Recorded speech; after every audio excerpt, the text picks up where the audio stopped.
মুসা আলাইহিস সালাম অসম্ভব শক্তিশালী একজন মানুষ। কি যে শক্তি, এটা ফেরাউন আগে টের পেয়েছে। ছোটবেলায় যখন আসিয়ার কোলে মুসাকে চুমু দিতে গিয়েছেন, থাপ্পড় মেরেছে মুসা আলাইহিস সালাম।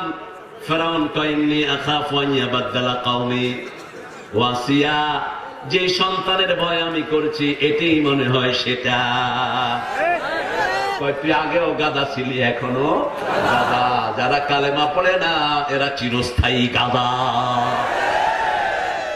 গাদাও তো ভালো, গাদার চেয়ে খারাপ কে বলছেন?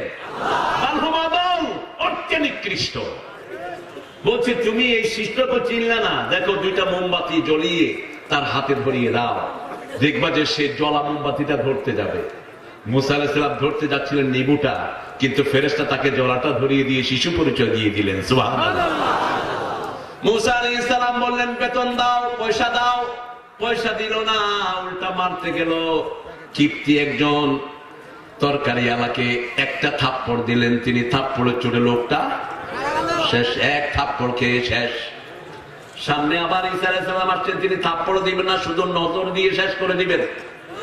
রাসূল সাল্লাল্লাহু আলাইহি ওয়াসাল্লাম বলছেন ঈসা আলাইহিস সালামকে আল্লাহ এমন রাসায়নিক শক্তি দিবেন, তিনি যতদূর দৃষ্টি দিবেন অতদূর ওনার নিঃশ্বাস চলে যাবে। দৃষ্টি যাবে যতদূর, নিঃশ্বাস যাবে ততদূর।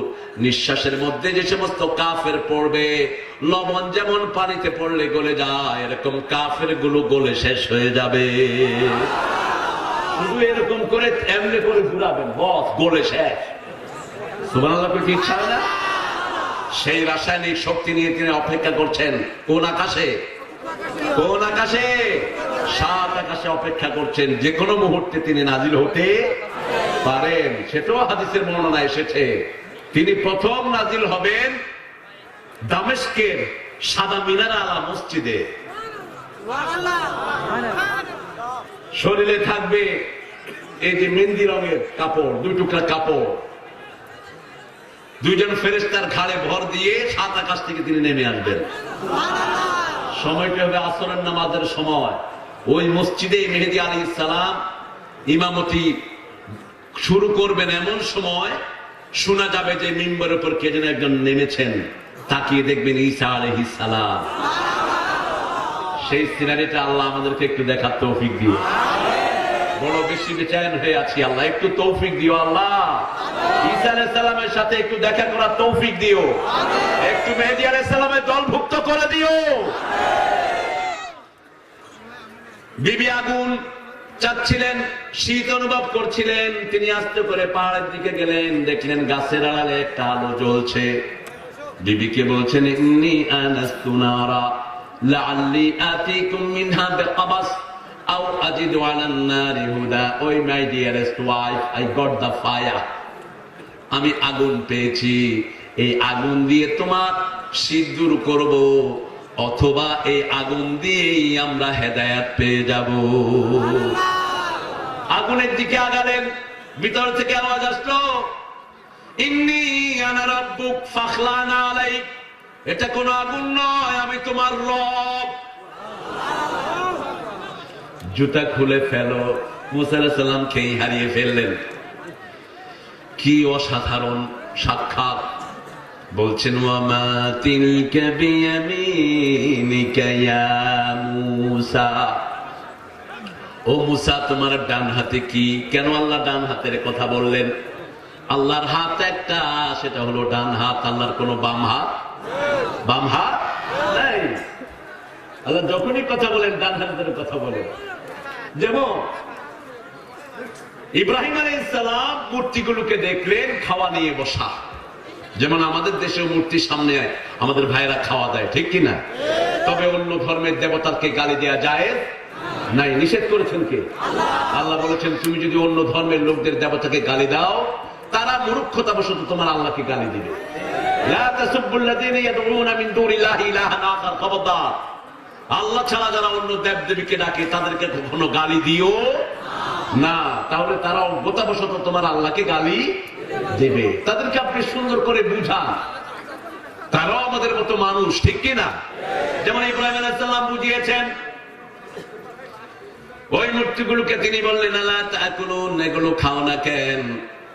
ফামা লাকুম লা তানতিকুন, আরে খাও না, কথাও দেখি কয় না।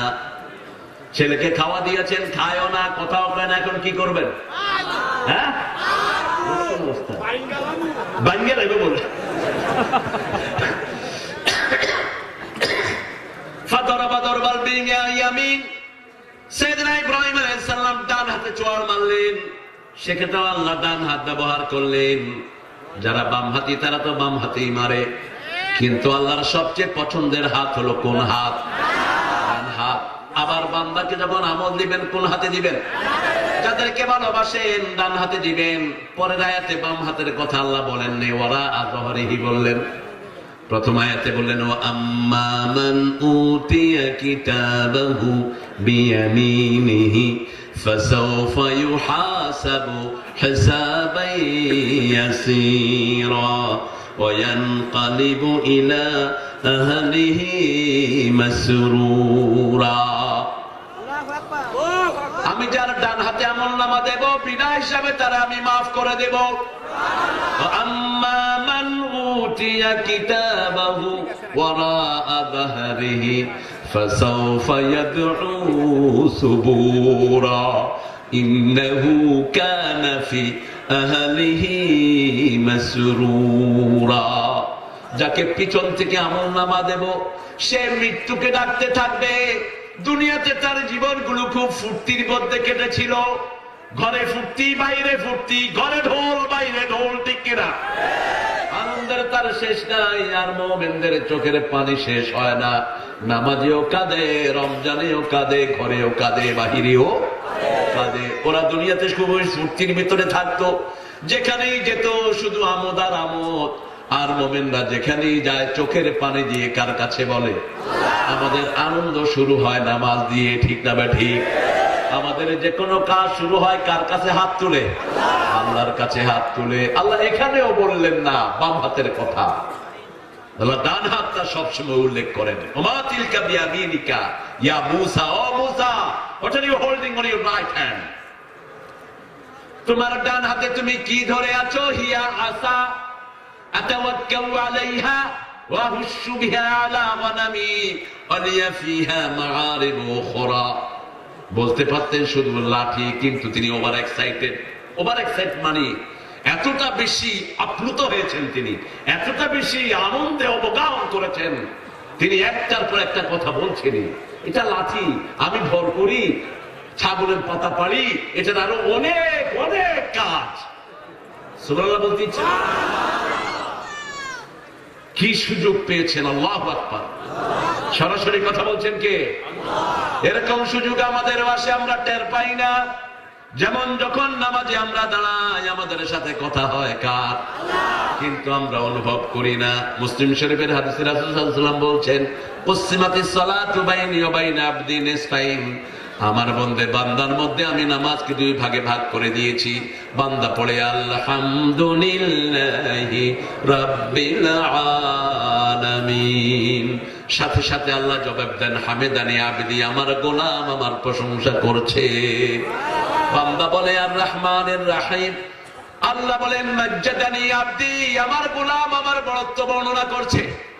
বান্দা বলে মালিক ইয়াউমিদ্দিন, আল্লাহ বলেন আসনা আলাইয়া আবদি, আমার গোলাম আমার উপর প্রশংসার ফুল ঝুড়ি দিচ্ছে। বান্দা যখন বলে ইয়াকা না'বুদু ওয়া ইয়াকা নাস্তাঈন, আল্লাহ বলেন হাদা বাইনি ওয়া বাইনা আবদি ওয়া আবদি মা সাআল, এটা আমার মধ্যে আমার গোলামের মধ্যে আমার গোলাম আমার ইবাদত করবে, গোলামের সব চাওয়া আমি পূরণ করে দেব। বাংলাদেশের নিয়ামত বাড়ছে না কমছে? কথা বলেন। বাড়ছে, আলহামদুলিল্লাহ বলেন। মানুষও বাড়ছে, নিয়ামতও, জিকিরও বাড়ছে, শুধুই বাড়ছে। আলহামদুলিল্লাহ সবই বাড়ছে, মসজিদও বাড়ছে। কমছে কি বলেন তো? না, মুসল্লিও বাড়ছে। কি কমছে? ইমানের যে শক্তি ছিল সেটা আস্তে আস্তে, তবে এটাও বেড়ে যাবে আলহামদুলিল্লাহ। এই যে আপনারা লাখ লাখ লোক এখানে এসেছেন, আমি বলবো না কত লোক এসেছেন, তবে আমি একটু কৌশলে জবাব দেব। মোল্লা জিউল রহমতুল্লাহ আলাই ছিলেন একজন খুব বড় আলেম ভারতের। তিনাকে প্রায় হিন্দু ঠাকুররা বিভিন্ন ভাবে বিরক্ত করত। আকবর ইসলামকে নিয়ে যে বান্দরামি করেছিল, উনি না থাকলে সর্বনাশ হতো। আরো অত্যন্ত বড় মাপের আলেম ছিলেন তিনি। তিনাকে একদিন দিল্লির ঠাকুররা বলল, মোল্লা আপনি তো খুব জ্ঞানী, এই শহরে কত কাক আছে বলেন তো? মোল্লা কয় কাক হলো 10,20,30টা। যদি বেশি হয় বুঝবা যে বেড়াইতে আছে, আর যদি কম হয় বেড়াইতে গেছে। আমি বলবো না কত লোক এসেছে, আমার চেয়ারম্যান সাহেব বলবেন। আল্লাহ সবাইকে কোরআনের জন্য কবুল করো। বেশি প্রশ্ন নয়, প্রশ্ন হলো ঈমান। 313 জন পৃথিবীকে পরিবর্তন করার জন্য যথেষ্ট, ঠিক কিনা? আল্লাহ আমাদেরকে সেই ঈমান দান করেন। আরো চিৎকার করে বলি আমিন। মুসা আলাইহিস সালামকে এবার আল্লাহ বললেন আলকিহা, তুমি বলেছো এটা লাঠি। লাঠি নিজে হাঁটতে পারে না, লাঠি নিজে কথা বলতে পারে না, লাঠি যেখানে রাখো সেখানেই থাকে। আলকিহা, এটাকে ছেড়ে দাও। ফাআলকাহা ফাইদা হিয়া হাইয়াতুন তাসআ সুবানুম মুবিন। যখনই ছাড়লো বিরাট সাপ। হাইয়াতুন মানে হলো গোখরা, হাইয়াতুন মানে কি? ফনা ধরে যেটা। সুবানুম মুবিন, জানুন ওয়াল্লাহ জান, তিনটা শব্দ কোরআনে এই সাপটার জন্য আল্লাহ ব্যবহার করলেন। প্রথম বললেন হাইয়াতুন তাসআ, গোখরা ফস করতেছে, বিশাল ফনা, জিহ্বা, নিচেরটা ঠোঁট মাটিতে, উপরেরটা আকাশে, মধ্যখানে জিহ্বা লাফাচ্ছে। মুসা আলাইহিস সালাম উপায়ান্তর না পেয়ে কি করছেন? দৌড় কাহাকে বলে, কত প্রকার ও কি কি, এটা তো আপনারাও দৌড়বেন, ঠিক কিনা? আপনারা তো এত বড় সাপ লাগবে না, বোনা সাপ একটা ছাড়লেও দৌড়বেন। কুমিল্লাতে আমার এক ভক্ত চেয়ারম্যান আছেন, তিনি সব সময় দেখি সামনে বসে। আমি বললাম আপনি সামনে জায়গা পান কেমন এত মানুষের ভিতরে? তিনি পকেট থেকে ধোঁয়া সাপ একটা বের করছে। কই হুজুর, আমি যখন মাহফিলে গিয়ে দেখি জায়গা নাই, সাপ ছেড়ে দিই, সাপ। মানুষ উঠা দৌড় মারে, আমি বয়ে পড়েছি। আমাদের দেশের লোকেরা যে কত দুষ্ট। এক স্যার ঘুমাচ্ছে, স্কুল থেকে বোর্ড থেকে লোক এসছে, অফিসার ইনভেস্টিগেশনে এসে দেখে যে স্যার ঘুমাচ্ছে। বলছে এই যে স্যার উঠেন। কয়ে ছেলেরা দেখছো এটার নাম ঘুম, এই যে আমি দেখাইলাম না, এটা আমি ঘুমাইতে হয়। ওই টিচার তো আর ধরবে কি ওরে? কয়ে ঠিক আছে স্যার, ঘুম বুঝা না। কত কৌশলী। মুসা আলাইহিস সালাম যখন দৌড় দিলেন, আল্লাহ বললেন দৌড়ো কেন? কয় আল্লাহ ছাড়লাম কি হইল কি? বলছে আবার ধরো, ইসলামের যারা দুশ্মন তাদেরকে এরকম মোটা মনে হয়। ওই চায়নাকে মোটা মনে হয়েছে, এক কেড়ে দিয়ে আল্লাহ ধ্বংস করে দেওয়ার উপর।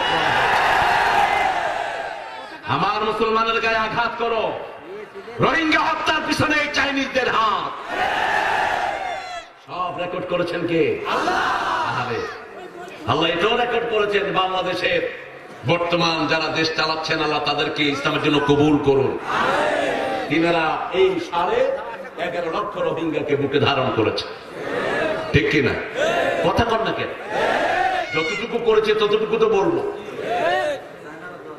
চায়নারা এখন মুসলিমদের কাছে গিয়ে বলতেছে প্যান্ট উঠে খাটো। আমি একটু চাইনিজ কথা বলবো, এত জটিল চাইনিজ কথা। আমার নাকটাকে একটু বোঝাতো, ওরা আমার চাইনিজ মনে করবে। আমি কোরিয়া যাচ্ছি, কোরিয়ার 2টা মেয়ে এসে বলে হ্যাঁ ঠোঁটা। Come on, I can't understand what you're saying. You okay? I don't understand your language, you know. Can you speak English, please? English বলতেই পারে। আবার চাইনিজ কথা শুরু করছে। আমি ঠোঁটা আমাকে দেখে 1 গ্লাস পানি এনে দিস। আমি পরে চিন্তা করলাম কোনটা আবার গালি হয়ে যায়, শেষে আবার কিল খাওয়ার উপক্রম হবে। আচ্ছা ওকে ওকে ওকে। আমি এরকম করতেছি, ওরা সিজদা দিতেছে। আমি যত এরকম করি, ওরা এমনি করে সিজদা। এক আল্লাহর সামনে মাথা নোয়াই, এজন্য পৃথিবীর কারো সামনে আমাদের মাথা নোয়াতে হয় না। যারা এক আল্লাহকে সেজদা দিতে জানে না, লক্ষ দেবতাকে সেজদা দিতে হয়। আমরা আল্লাহকে সেজদা দেই আর সবাই আমাদেরকে সেজদা দেয়।